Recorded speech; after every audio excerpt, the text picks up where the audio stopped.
യേശുവിന്റെ സാന്നിധ്യത്തെ ജനതകൾ കണ്ടിടട്ടെ. ഇന്നും ജീവിക്കുന്ന യേശുവിന്റെ സാന്നിധ്യത്തെ ജനതകൾ കണ്ടിടട്ടെ. സത്യവിശ്വാസ മാർഗത്തിലായിരങ്ങൾ കൂട്ടമായി ചേർന്നിടട്ടെ. തിരുസഭ ഉണരട്ടെ, ദൈവജനമുണർന്നിടട്ടെ. തിരുസഭ ഉണരട്ടെ, ദൈവജനമുണർന്നിടട്ടെ. ഇന്നും ജീവിക്കുന്ന യേശുവിന്റെ സാന്നിധ്യത്തെ ജനതകൾ കണ്ടിടട്ടെ. ഇന്നും ജീവിക്കുന്ന യേശുവിന്റെ സാന്നിധ്യത്തെ ജനതകൾ കണ്ടിടട്ടെ.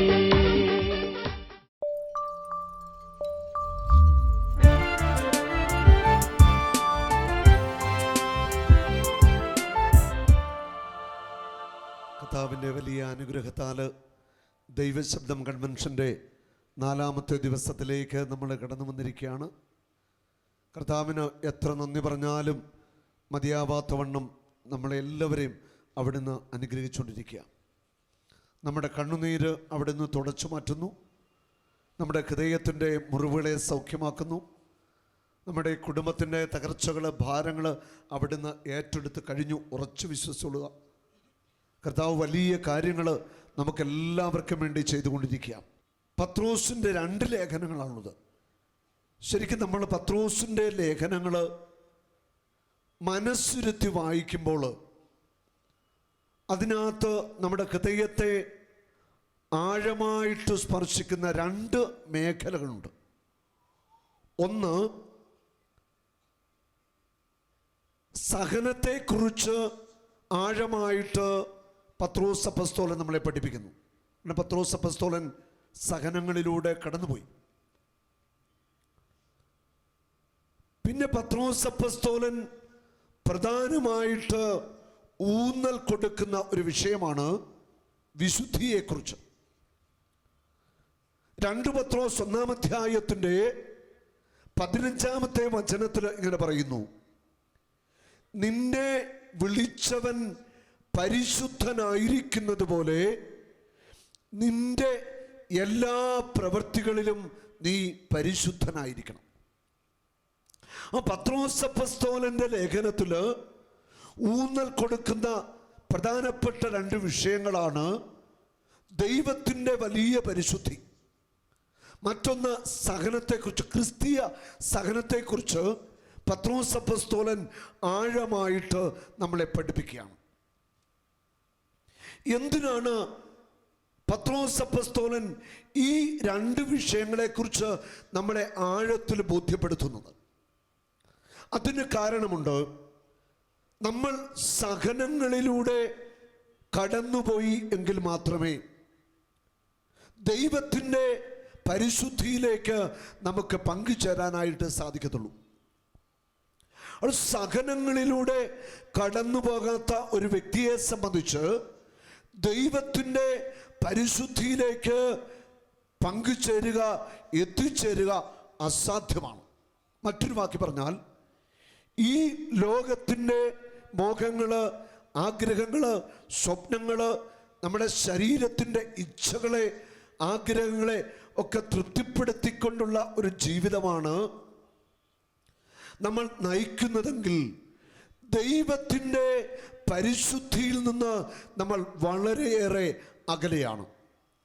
ദൈവത്തിൻ്റെ പരിശുദ്ധിയോട് നമ്മൾ കൂടുതൽ കൂടുതൽ കൂടുതൽ ചേരണമെങ്കിൽ നമ്മുടെ ജീവിതത്തിൽ നമ്മെ വിശുദ്ധീകരിക്കുവാൻ ദൈവം സഹനങ്ങൾ അനുവദിക്കും.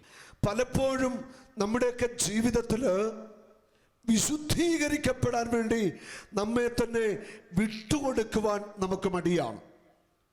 ഞാൻ യേശുവിനോട് പ്രാർത്ഥിക്കാറുണ്ട്, യേശുവേ എനിക്ക് സഹനങ്ങൾ തരണം. സഹനങ്ങൾ ധാരാളമായിട്ട് കർത്താവ് അനുവദിക്കാറുണ്ട്. സഹനങ്ങൾ കുറവുള്ളപ്പോൾ ഞാനിങ്ങനെ ചോദിക്കാറുണ്ട്, കർത്താവേ എൻ്റെ കാര്യം നീ മറന്നു പോയോ? ചിലപ്പോൾ ഞാൻ പറയും, കർത്താവേ ഈ ശരീരത്തിൽ സഹനങ്ങൾ അനുവദിക്കണം. അപ്പോൾ ശരീരത്തിൽ എന്തെങ്കിലുമൊക്കെ വേദന, മറ്റെന്തെങ്കിലുമൊക്കെ ആയിട്ട് ശരീരത്തിൽ കർത്താവ് തരും. സന്തോഷമാണ്. അത് വ്യക്തിപരമായിട്ട് നമ്മുടെ ശരീരം, നമ്മുടെ മനസ്സ്, ആത്മാവ് എല്ലാം സഹനത്തിലൂടെ കടന്നു പോവുകയും വിശുദ്ധീകരിക്കപ്പെടുകയും ചെയ്തു എങ്കിൽ മാത്രമേ ദൈവത്തിൻ്റെ പരിശുദ്ധിയിൽ നമുക്ക് പങ്കുചേരുവാൻ സാധിക്കത്തുള്ളൂ. ആയിരക്കണക്കിന് ആളുകൾ ഇവിടെ ദൈവശബ്ദം കൺവെൻഷനിൽ പങ്കെടുക്കാൻ ഇവിടെയുണ്ട്. ഞാൻ നിങ്ങളോട് ഇന്ന് ചോദിക്കുന്നു ഒരു കാര്യം, നിങ്ങൾ എനിക്ക് വേണ്ടി പ്രാർത്ഥിക്കണം. അപ്പോൾ അടുത്ത ചോദ്യമുണ്ട്, സാബു ബ്രദറിന് വേണ്ടി ഞങ്ങൾ എന്താണ് പ്രാർത്ഥിക്കേണ്ടത്? നിങ്ങൾ പറയണം, കർത്താവേ, ആ സാബു ആർതൊട്ടി ബ്രദറിനെ വെറുതെ വിടരുത്, നല്ല സഹനങ്ങൾ കൊടുത്ത് ശരിയാക്കി എടുക്കണം. പ്രാർത്ഥിക്കാമോ? നിങ്ങൾ എന്നെ സ്നേഹിക്കുന്നുണ്ടെങ്കിൽ പറയണം, കർത്താവേ, എന്താ പറയേണ്ടത്? സാബു ബ്രദറിനെ വിടരുതെന്ന് പറയണം. Hallelujah, hallelujah. ഒരുപക്ഷെ സാധാരണ ഒരു സുവിശേഷകരും ചോദിക്കാത്ത ഒരു കാര്യമാണ്. എൻ്റെ ഉള്ളിൽ ദൈവത്തിൻ്റെ ആത്മാവ് ശക്തമായ ബോധ്യങ്ങളിലൂടെ, വിശുദ്ധിയിലൂടെ എന്നെ നയിക്കാൻ തുടങ്ങിയപ്പോൾ ദൈവജനത്തോട് ഞാൻ ഇന്ന് ചോദിക്കുന്നത് ഇതിനു വേണ്ടിയാണ്. നിങ്ങൾ എനിക്ക് വേണ്ടി പ്രാർത്ഥിക്കുക, സഹനം തരുവാനായിട്ട്. എന്തു വന്നാലും കർത്താവിൻ്റെ കൂടെ ഒന്ന് സഹിക്കാൻ ഞാൻ റെഡിയാണ്. Hallelujah, hallelujah. കാരണം സഹനത്തിലൂടെ കർത്താവ് നമ്മളെ കടത്തി വിടുന്നതിലൂടെ ഞാൻ വിശുദ്ധീകരിക്കപ്പെടുകയാണ്. എന്തുകൊണ്ട് ഇത് സംഭവിക്കുന്നു? നമ്മൾ തിരിച്ചറിയണം. ദൈവ വചന പ്രഘോഷണം നടക്കുന്ന സ്ഥലങ്ങളിൽ കർത്താവ് അടയാളങ്ങളിലൂടെ, അത്ഭുതങ്ങളിലൂടെ, രോഗശാന്തികളും വലിയ ദൈവപ്രവർത്തികൾ ചെയ്യുന്നു. ഇതിൻ്റെ അർത്ഥം മനസ്സിലാക്കണം. യോഹന്നാന്റെ സുവിശേഷത്തിൽ വ്യക്തമായിട്ട് യേശു അത്ഭുതങ്ങൾ ചെയ്യുന്നതിനെ കുറിച്ച് പറയുന്നത് അടയാളങ്ങൾ എന്നാണ്. കാനായിൽ വെള്ളം വീഞ്ഞാക്കി, ഇത് ആദ്യത്തെ അടയാളമായിരുന്നു. എനിക്കിവിടെ നിന്ന് തിരിച്ച് അങ്ങോട്ട് കൺവെൻഷൻ കഴിഞ്ഞ് പോകണമെങ്കിൽ ഞാൻ ഇവിടുന്ന് പോകുന്ന ഒരു റൂട്ടുണ്ട്. ഇവിടുന്ന് ഇങ്ങോട്ട് പോയി ചാലക്കുടി, അങ്കമാലി അങ്ങനെയാണ് പോകുന്നത്. പോയി അങ്ങനെ മൂവാറ്റുപുഴ, തൊടുപുഴ ആ റൂട്ട് പോകണം. അപ്പോൾ ഇവിടുന്ന് വണ്ടി അങ്ങോട്ട് പോകുന്ന പല സ്ഥലത്തും സൈൻ ബോർഡുകൾ കാണും. ചാലക്കുടി, അത് കഴിഞ്ഞ് അങ്കമാലി, മൂവാറ്റുപുഴ, സൈൻ ബോർഡുകൾ, അടയാളത്തിൻ്റെ ബോർഡുകൾ ഇങ്ങനെ കാണും. സംശയം ഉണ്ടെങ്കിൽ അവിടെ നിർത്തും, അടയാളം നോക്കും. അല്ലെങ്കിൽ സംശയം ഉണ്ടെങ്കിൽ ആരോടും നിർത്തിയിട്ട് ചിലപ്പോൾ ഓട്ടോറിക്ഷ ഡ്രൈവർമാർ ആരോടും ചോദിക്കും, ഇന്ന് മൂവാറ്റുപുഴ അല്ല തൊടുപുഴ റൂട്ട് ഏതെന്ന് ചോദിക്കും. കൃത്യമായിട്ട് ചോദിച്ച് മനസ്സിലാക്കുകയാണ്. അടയാളങ്ങൾ നമുക്കറിയാം, അടയാളങ്ങൾ സ്ഥാപിച്ചിട്ടുണ്ട്, സൈൻ ബോർഡുകൾ. അപ്പോൾ യോഹന്നാന്റെ സുവിശേഷത്തിൽ ആദ്യത്തെ അത്ഭുതം യേശു ചെയ്തു, വെള്ളം വീഞ്ഞാക്കി മാറ്റി. അവിടെ പറയുന്നു അത് ആദ്യത്തെ അടയാളമായിരുന്നു.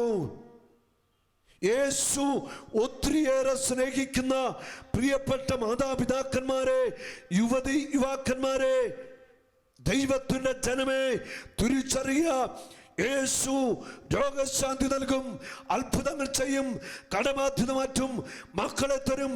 ഇതെല്ലാം അടയാളങ്ങളാണ്. നീ മാനസാന്തരപ്പെടുവാൻ, രക്ഷയുടെ വഴിയിലേക്ക് വരുവാൻ, ഫലം പുറപ്പെടുവിക്കുവാൻ, സ്വയം വിശുദ്ധീകരിക്കപ്പെടുവാൻ, നിത്യജീവൻ ലക്ഷ്യമാക്കി യാത്ര ചെയ്യാനുള്ള അടയാളങ്ങളാണ് അത്ഭുതങ്ങൾ, അടയാളങ്ങൾ, രോഗശാന്തികൾ നമ്മുടെ സമൂഹ മധ്യത്തിൽ സംഭവിക്കുന്നത്. ഇത് നമ്മൾ തിരിച്ചറിയണം. ഒരു വ്യക്തിയുടെ കാലിന്റെ അസ്ഥി വളർന്നു, 1.5 ഇഞ്ച് 2 ഇഞ്ച് വളർന്നു എന്ന് പറയുമ്പോൾ നമുക്ക് അത്ഭുതമാണ്. കർത്താവിന് നമുക്ക് നന്ദി പറയാം. പക്ഷേ എന്തിന് യേശു ഇത് ചെയ്തു എന്ന് ചോദിച്ചാൽ, അനേകരുടെ വിശ്വാസത്തിന്, അനേകര് നിത്യജീവനെ ലക്ഷ്യമാക്കി യാത്ര ആരംഭിക്കുവാൻ യേശു ക്രിസ്തു കർത്താവാണ്, ദൈവമാണെന്നുള്ളതിൻ്റെ വ്യക്തമായ അടയാളമാണത്. യോഹന്നാന്റെ സുവിശേഷത്തിൽ ഓരോ അത്ഭുതങ്ങളും അടയാളം, സൈൻ എന്നാണ് പറയുന്നത്. Miracles, wonders and signs. Sign, അടയാളം എന്നാണ് പറയുന്നത്. ദൈവം നമ്മുടെ സമൂഹത്തിൽ അടയാളങ്ങളും അത്ഭുതങ്ങളും ചെയ്യുന്നുവെങ്കിൽ അത് ആത്യന്തികമായിട്ട് നമ്മുടെ ഓരോരുത്തരുടെയും ആഴമായ മാനസാന്തരമാണ് കർത്താവ് ആഗ്രഹിക്കുന്നത്. അടുത്ത കാലത്ത് ഒരു സഹോദരൻ ഇങ്ങനെ പറയുകയാണ്, വലിയ വിശ്വാസമൊന്നുമില്ല, ആൾ ക്രിസ്ത്യാനിയാണ്. അദ്ദേഹം പറഞ്ഞു, എനിക്ക് രോഗശാന്തിയിലൊന്നും വിശ്വാസമൊന്നുമില്ല, ഈ രോഗശാന്തി എന്ന് പറയുന്നത് തട്ടിപ്പാണ്, ഇതൊരു മാനസിക വിഭ്രാന്തിയാണ്, സ്തുതിക്കുമ്പോൾ പ്രാർത്ഥിക്കുമ്പോൾ തോന്നുന്നതാണ്, അങ്ങനെ ഇങ്ങനെ പലതും പറഞ്ഞു. ഞാൻ അതേക്കുറിച്ച് എതിർക്കാനോ പറയാനോ ഒന്നും പോയില്ല. അത് പറയേണ്ട ആവശ്യമില്ല. കാരണം കാലിൻ്റെ അസ്ഥി വളരുക, കണ്ണിന് കാഴ്ച കിട്ടുക, നട്ടൽ നിവരുക, ഇതൊക്കെ എത്രയോ പേർക്ക് ദിനം ദിനം കർത്താവ് ചെയ്തുകൊണ്ടിരിക്കുന്നു. അപ്പോൾ അവിശ്വാസിയായ ഒരു വ്യക്തി ഈ സൗഖ്യത്തെ, കർത്താവ് കൊടുക്കുന്ന അനുഗ്രഹത്തെ എതിർക്കുന്നുവെങ്കിൽ നമ്മൾ എതിർക്കാൻ പോകണ്ട. ആ വ്യക്തിയെ വിട്ടേക്കുക. ആ വ്യക്തിയെ കർത്താവ് എന്തെങ്കിലും തൊടാനും വിശ്വാസത്തിലേക്ക് വരുവാനും ഇടയാവട്ടെ. നമ്മൾ പ്രാർത്ഥിച്ചാൽ മതിയാവും. ദൈവമായ കർത്താവ് സൗഖ്യം നൽകും, അനുഗ്രഹം നൽകും, മക്കളെ നൽകും. ഇന്നലെ ഇവിടെ കണ്ടില്ലേ, കുഞ്ഞുങ്ങളെ കൊണ്ടൊക്കെ സാക്ഷ്യം പറഞ്ഞു. ഇത് കർത്താവ് ചെയ്യുന്നേ. നമ്മൾ കർത്താവിൻ്റെ വചനം കേട്ട് നമ്മൾ വിശുദ്ധീകരിക്കപ്പെട്ട് ഒരു വിശുദ്ധ ജീവിതം ആരംഭിക്കുമ്പോൾ നമുക്ക് വേണ്ടത് കർത്താവ് തരും. ഹല്ലേലൂയ. പക്ഷേ ഭൗതികമായ നന്മകളും നേട്ടങ്ങളും സ്വന്തമാക്കാൻ വേണ്ടിയുള്ള കടുത്ത പ്രാർത്ഥന യജ്ഞങ്ങളും ഉപവാസങ്ങളും ഒക്കെ നമ്മൾ അവസാനിപ്പിക്കണം. ഞാൻ പറയുന്നത് ശ്രദ്ധിക്കുക. ലോകത്തിൻ്റെ ഭൗതിക നേട്ടങ്ങൾ സ്വന്തമാക്കാൻ വേണ്ടിയുള്ള കടുത്ത പ്രാർത്ഥന യജ്ഞങ്ങളും ഉപവാസവും നമ്മൾ അവസാനിപ്പിക്കണം. അതിനുവേണ്ടി അല്ല നമ്മൾ പ്രാർത്ഥിക്കേണ്ടത്, ഉപവസിക്കേണ്ടത്. നമ്മുടെ ഓരോരുത്തരുടെയും വ്യക്തിപരമായ വിശുദ്ധീകരണം, യേശുവിനെ സ്വന്തമാക്കണം. എനിക്കും ഒരു വിശുദ്ധനാകണം, എനിക്കും കർത്താവിൻ്റെ പരിശുദ്ധിയിൽ പങ്കുചേരണം. ഈ ഒരു ലക്ഷ്യത്തിലേക്ക് നമ്മൾ കടന്നു വന്നില്ലെങ്കിൽ നമ്മുടെ ആധ്യാത്മിക ജീവിതം തകരാനായിട്ട് പോകുക. അതുകൊണ്ട് നമ്മൾ ഉപവസിക്കുന്നത്, പ്രാർത്ഥിക്കുന്നത്, വില കൊടുക്കുന്നത് ഈ ലോകത്തിൻ്റെ നേട്ടങ്ങളെല്ലാം നേടാൻ വേണ്ടി ആയിരിക്കരുത്. വ്യക്തിപരമായിട്ടുള്ള വിശുദ്ധീകരണം, ആത്മാവിൻ്റെ അഭിഷേകം, കൃപാവരങ്ങൾ നിറയണം, കർത്താവിന് വേണ്ടി വേല ചെയ്യണം. ഇതൊക്കെ ദാഹിച്ചുകൊണ്ട് വേണം നമ്മൾ ഉപവസിക്കുവാന്, പ്രാർത്ഥിക്കുവാന്, ത്യാഗം ഏറ്റെടുക്കുവാൻ. ലൂക്കാ സുവിശേഷത്തിൽ 3-ാം അധ്യായത്തിൻ്റെ 7-ാം വചനം, 8-ാം വചനം, 10-ാം വചനം അവിടെ ഇങ്ങനെ പറയുന്നു. സ്നാപക യോഹന്നാൻ വന്ന് മരുഭൂമിയിൽ നിന്ന് വിളിച്ചു പറയുന്ന ഒരു സ്വരമാണ്, അണലി സന്തതികളെ, വരുവാനിരിക്കുന്ന കോപത്തിൽ നിന്ന് ഓടി അകലുവൻ. ആ ജനത്തെ നോക്കി സ്നാപക യോഹന്നാൻ വിളിച്ച വാക്ക, ആ വാക്ക് ഇച്ചിരി കടുപ്പമുള്ള വാക്ക, അണലി സന്തതികളെ എന്നാണ് വിളിച്ചത്. ഈ അണലിയുടെ പ്രത്യേകത എന്താണെന്നറിയാമോ? അണലിക്ക് ഒരു കുഞ്ഞുണ്ടായാൽ ആ അണലിക്കുഞ്ഞിന് വിഷം ഉണ്ടായിരിക്കും. അണലിക്ക് ഒരു കുഞ്ഞുണ്ടായാൽ അണലിയുടെ കുഞ്ഞിന് വിഷമുണ്ടായിരിക്കും. തർക്കമുണ്ടോ ആർക്കെങ്കിലും? ഇല്ല. അണലിക്ക് ഒരു കുഞ്ഞുണ്ടായാൽ അണലിക്കുഞ്ഞിന് വിഷമുണ്ടായിരിക്കും. മുഖത്ത് നോക്കിയാണ് സ്നാപകൻ വിളിക്കുന്നത്, അണലി സന്തതികളെ, വരാനിരിക്കുന്ന കോപത്തിൽ നിന്ന് ഓടിക്കൊള്ളാൻ. എന്ന് പറഞ്ഞാൽ നിങ്ങൾ ജന്മം കൊടുത്ത നിങ്ങളുടെ മക്കളും തലമുറയെല്ലാം അതായത് വിഷമുള്ളവർ തന്നെയാണെന്ന് പറഞ്ഞു.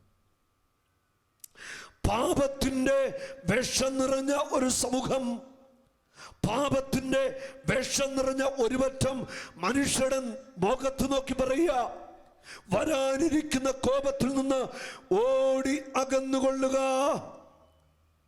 മാനസാന്തരത്തിന് യോജിച്ച ഫലം പുറപ്പെടുവിക്കുക. വൃക്ഷങ്ങളുടെ വേരിന് കോടാലി വയ്ക്കപ്പെട്ടിരിക്കുന്നു. ഫലം തരാത്ത വൃക്ഷം വെട്ടി തീരെറിയപ്പെടും. അണലി സന്തതികളെ, മാനസാന്തരത്തിന് യോജിച്ച ഫലം പുറപ്പെടുവിക്കുന്ന ഒരു വിശുദ്ധ ജീവിതത്തിലേക്ക് നമ്മൾ എത്രയും വേഗം കടന്നു വരണം. മാനസാന്തരത്തിൻ്റെ ഫലങ്ങൾ പുറപ്പെടുവിക്കുന്ന വ്യക്തികളായിട്ട് നമ്മൾ മാറണം. ഹല്ലേലൂയ. അത് സംഭവിക്കണമെങ്കിൽ ഞാൻ ആദ്യം പറഞ്ഞ വചനം ഓർക്കുന്നുണ്ടോ? നിങ്ങളെ വിളിച്ചവൻ പരിശുദ്ധനായിരിക്കുന്നത് പോലെ എല്ലാ പ്രവൃത്തികളിലും നിങ്ങൾ പരിശുദ്ധരാകണം. അതാ കർത്താവ് ആഗ്രഹിക്കുന്നത്. എല്ലാ പ്രവൃത്തികളിലും നമ്മുടെ വാക്കുകൾ, നമ്മുടെ ചിന്തകൾ, നമ്മുടെ പ്രയത്നങ്ങൾ, അധ്വാനങ്ങൾ, ജോലിവേലകൾ എന്തുമാവട്ടെ, നിന്റെ എല്ലാ പ്രവൃത്തികളിലും നീ പരിശുദ്ധനാവണം. നിന്റെ പിതാവായ ദൈവം പരിശുദ്ധനായിരിക്കുന്നത് പോലെ നീ പരിശുദ്ധനാകണം. പരിശുദ്ധിയിലേക്കുള്ള ഒരു വിളിയാണ് എൻ്റെയും നിങ്ങളുടെയും വിളി. യോഹന്നാൻ 15:16 പറയുന്നു, നിങ്ങൾ എന്നെ തെരഞ്ഞെടുത്തതല്ല, ഞാനാണ് നിങ്ങളെ തിരഞ്ഞെടുത്തത്. ഞാൻ നിങ്ങളെ തിരഞ്ഞെടുത്തത് നിങ്ങൾ ഓരോരുത്തരും വിശുദ്ധകളായിട്ട് മാറണം, വിശുദ്ധന്മാരായിട്ട് മാറണം. ഇവിടെ ഇരിക്കുന്ന ഓരോ വ്യക്തിയെക്കുറിച്ചുള്ള ദൈവത്തിൻ്റെ സ്വപ്നമെന്ന് പറയുന്നത് നിങ്ങൾ വിശുദ്ധരാകണം, നിങ്ങൾ വിശുദ്ധകളായി തീരണം. ദൈവത്തിൻ്റെ സ്വപ്നത്തെ നീ തകർത്തു കളയരുത്. ദൈവത്തിന് നിന്നെക്കുറിച്ചൊരു സ്വപ്നമുണ്ട്, യേശുവിന് എന്നെക്കുറിച്ചൊരു സ്വപ്നമുണ്ട്, പരിശുദ്ധാത്മാവിന് എന്നെക്കുറിച്ചൊരു സ്വപ്നമുണ്ട്, പിതാവിന് എന്നെക്കുറിച്ചൊരു സ്വപ്നമുണ്ട്. അവസാനിക്കുന്നില്ല. പരിശുദ്ധ മറിയത്തിന്, അപ്പസ്തോലന്മാർക്ക്, രക്തസാക്ഷികൾക്ക്, സ്വർഗത്തിലിരിക്കുന്ന സകലർക്കും എന്നെക്കുറിച്ചൊരു സ്വപ്നമുണ്ട്. അവരിങ്ങനെ ഉറ്റുനോക്കുകയാണ് തൃശ്ശൂരേക്ക്. ഇതാ സാബു ബ്രദർ അവിടെ നിന്ന് വചനം പ്രഘോഷിക്കുന്നു. അവരിങ്ങനെ ഉറ്റുനോക്കുക. അപ്പോൾ അവിടെ ഹൃദയത്തിൽ സ്വപ്നം എന്തായിരിക്കും? വചനം പറഞ്ഞു പറഞ്ഞു പറഞ്ഞു പറഞ്ഞ് വിശുദ്ധനായിട്ട് അവരുടെ കൂടെ ഞാനും ഉണ്ടാകണമെന്നാണ് അവരുടെ ഉള്ളിലെ സ്വപ്നം. ഹല്ലേലൂയ. ഇവിടെ ഇരുന്ന് വചനം കേൾക്കുന്ന നിങ്ങളെക്കുറിച്ചുള്ള ദൈവത്തിൻ്റെ ഹൃദയത്തിലെ സ്വപ്നവും ഇത് തന്നെയാണ്. നിങ്ങൾ വചനം കേട്ട് വിശുദ്ധീകരിക്കപ്പെട്ട് ജീവിതത്തിൽ വിശുദ്ധീകരിക്കപ്പെട്ട് നിങ്ങളെല്ലാവരും സ്വർഗത്തിലെത്തണം. അപ്പോൾ യേശുവിൻ്റെ ഹൃദയത്തിലെ സ്വപ്നം ഇതാണ്, ഞാൻ ഒരു വിശുദ്ധനാകണം. ഇവിടെ ഇരിക്കുന്ന സഹോദരിമാരെ, പ്രിയപ്പെട്ട സിസ്റ്റേഴ്സ്, ഞങ്ങളെക്കുറിച്ചുള്ള സ്വപ്നം എന്താണെന്നറിയോ? ഞങ്ങളെല്ലാം വിശുദ്ധകളായി തീരണം. ഹല്ലേലൂയ. ഇവിടെ ഇരിക്കുന്ന പ്രായമുള്ള ചില സിസ്റ്റേഴ്സിൻ്റെയൊക്കെ മുഖം കണ്ടാൽ തന്നെ അറിയാം അവർ വിശുദ്ധരാ. ഹല്ലേലൂയ. യേശുവേ നന്ദി. ഈ കഴിഞ്ഞ ഒരു 4-5 ആഴ്ച മുമ്പ് ചെന്നൈയിൽ നമ്മുടെ കൺവെൻഷൻ നടക്കുക. അപ്പോൾ അവിടെ കുറേ സിസ്റ്റേഴ്സ് ആ കൺവെൻഷൻ പങ്കെടുക്കാനുണ്ടായിരുന്നു. അവരൊക്കെ പ്രാർത്ഥിക്കാൻ വന്നു. 2 സിസ്റ്റേഴ്സ് വന്നിട്ട് പറഞ്ഞു, ബ്രദറെ ഞങ്ങളുടെ കോൺവെൻറ്റിൽ ഒന്ന് വരാവോ? പ്രായമായ കുറേ സിസ്റ്റേഴ്സ് ഉണ്ട്, ബ്രദർ ഒന്ന് പ്രാർത്ഥിക്കാവോ? ഒത്തിരി വയ്യാത്തവരും വോക്കൽ നടക്കുന്നതിനും വയ്യാത്തവരൊക്കെയാണ്. ഞാൻ പറഞ്ഞു ഉറപ്പായിട്ട് വരാമെന്ന് പറഞ്ഞു. ആ പിറ്റേ ദിവസം രാവിലെ എത്താമെന്ന്, വൈകുന്നേരമാണ് കൺവെൻഷൻ, രാവിലെ ചെല്ലാമെന്ന് പറഞ്ഞു. ഞങ്ങൾ കാപ്പിടിയൊക്കെ കഴിഞ്ഞ് ഞങ്ങളവിടെ ചെന്നു. എന്തൊരു സന്തോഷം എന്നറിയാം. 10-55 സിസ്റ്റേഴ്സ് ഉണ്ട് അവിടെ. അവർക്കൊരു സ്കൂളും ഒക്കെ ഉണ്ട്, നല്ലൊരു സ്കൂളും ഒക്കെയാണ്. അവിടെ ചെന്നു. ആ ബഹുമാനപ്പെട്ട സിസ്റ്റേഴ്സിൻ്റെയൊക്കെ പ്രായമായി 10-90 വയസ്സുള്ള സിസ്റ്റേഴ്സൊക്കെ ഉണ്ട്. അവരുടെ മുഖത്തേക്ക് നോക്കുമ്പോൾ തന്നെ നമ്മുടെ ഹൃദയത്തിൽ സന്തോഷം നിറയും. അത്രയ്ക്ക് ശോഭയാണ്. ഇങ്ങനെ മുഖമൊക്കെ ചുക്കിച്ചുളിഞ്ഞെങ്കിൽ നല്ല വെളുത്ത് കൃപ നിറഞ്ഞ് ആ മുഖത്തേക്ക് നോക്കിയാൽ ഭയങ്കര സ്നേഹം നമുക്ക് തോന്നും. Hallelujah, hallelujah. പ്രായമായി രോഗിയായി ദിവ്യകാരുണ്യ സന്നിധിയിൽ നിന്ന് മണിക്കൂറുകളോളം പ്രാർത്ഥിച്ച് കാത്തിരിക്കുക. കൂടെയുള്ള മറ്റ് കൊച്ചു സിസ്റ്റേഴ്സ് അവർക്ക് വേണ്ടതൊക്കെ ചെയ്തു കൊടുക്കുക. നടക്കാൻ പാടില്ലാത്തവരൊക്കെ കയ്യെ പിടിച്ചു നടത്തുന്നു. ഭയങ്കര കാഴ്ചയായിരുന്നു. ഞാനവിടെ അവർക്ക് വേണ്ടി വചനമൊക്കെ പറഞ്ഞ് എല്ലാവർക്കും വേണ്ടി പ്രാർത്ഥിച്ചു. ഭയങ്കര അനുഭവമായിരുന്നു. നമ്മളെക്കുറിച്ചുള്ള യേശുവിൻ്റെ ഹൃദയത്തിലെ ഏറ്റവും വലിയ സ്വപ്നമെന്ന് പറയുന്നത് ഞാൻ ഒരു വിശുദ്ധനാകണം, ഞാനൊരു വിശുദ്ധയാകണം. അതിൻ്റെ അപ്പുറം കർത്താവിന് നമ്മളെക്കുറിച്ചൊരു സ്വപ്നമില്ല. നമ്മുടെ മുൻപിൽ അതിക്കുറഞ്ഞ വേറെ ഒരു കാര്യമില്ല. നമ്മുടെ മുൻപിൽ ഒറ്റ സ്വപ്നം, എനിക്കൊരു വിശുദ്ധനാകണം, എനിക്കൊരു വിശുദ്ധിയായിത്തീരണം. Hallelujah, hallelujah. ഒരു വിശുദ്ധനാകണമെങ്കിൽ, വിശുദ്ധയാകണമെങ്കിൽ നമ്മൾ സഹനത്തിൻ്റെ വഴികളിലൂടെ, സഹനത്തിൻ്റെ കനൽപാതകളിലൂടെ നടന്നേ മതിയാവത്തുള്ളൂ. ജോഷുവയുടെ പുസ്തകത്തിൽ 3-ാം അധ്യായത്തിൻ്റെ 5-ാമത്തെ വചനം ഇപ്രകാരമാണ് പറയുന്നത്. ആർക്കെങ്കിലും പറയാമോ?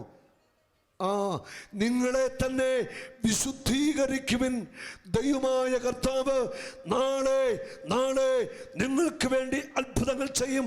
ഞാൻ ഉറപ്പിച്ചു പറയുന്നു, നിങ്ങൾ വിശുദ്ധീകരിക്കപ്പെട്ടാൽ ഇപ്പോൾ ഈ നിമിഷം കർത്താവ് അത്ഭുതങ്ങൾ ചെയ്യാൻ പോകുക.